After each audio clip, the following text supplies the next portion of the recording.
No matter where you turn these days, you'll find help wanted signs.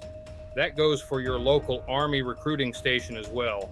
So, how hard is it to find and keep good soldiers today? Gone are the Army's woke, progressive recruitment ads, which fell so flat at the start of the Biden administration. After the Army missed recent enlistment goals by 15,000 soldiers, it was forced to rely on inductions from its delayed entry program to make up the difference, according to a report in the Blaze media. With high school candidates getting harder to find, our all-volunteer Army now seeks to fill quotas using older soldiers with college backgrounds. The Army's new goal: fill up to 1/3 of its ranks with such ground pounders by 2028. As for the physical condition of those already mustered in, let's just say standards have loosened up a bit.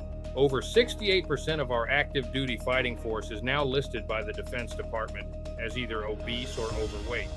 The obese category alone more than doubled during the 10-year period ending in 2022. But when you need people to fill positions, you can become more accommodating. As bad as that is, two other scandals bubbling just under the surface are also keeping both troop levels and morale low. During the height of the COVID epidemic, the Biden administration required all armed service members to receive experimental jabs, but 8,000 troops said no. They were unceremoniously relieved of their duty. Only now are they being offered an opportunity to have their discharge records cleared and be restored to their active duty or reserve status.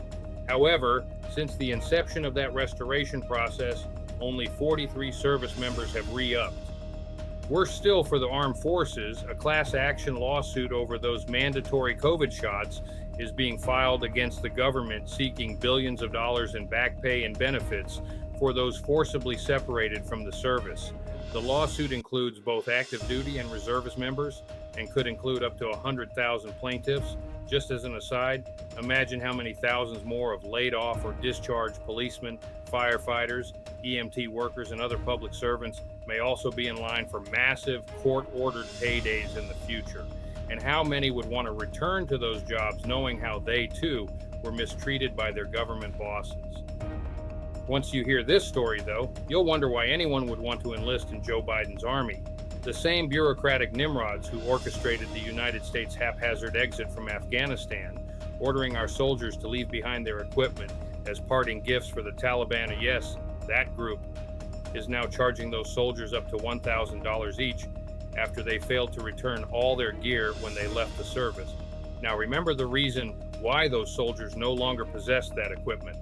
Following direct orders, the GIs had to leave it all behind, told to do so by those who now want others to pay thousands for their billion-dollar mistakes. Utterly shameful. Our job at Restoring Justice US is to prevent history from repeating itself. Learn more of what we are doing and how you can help.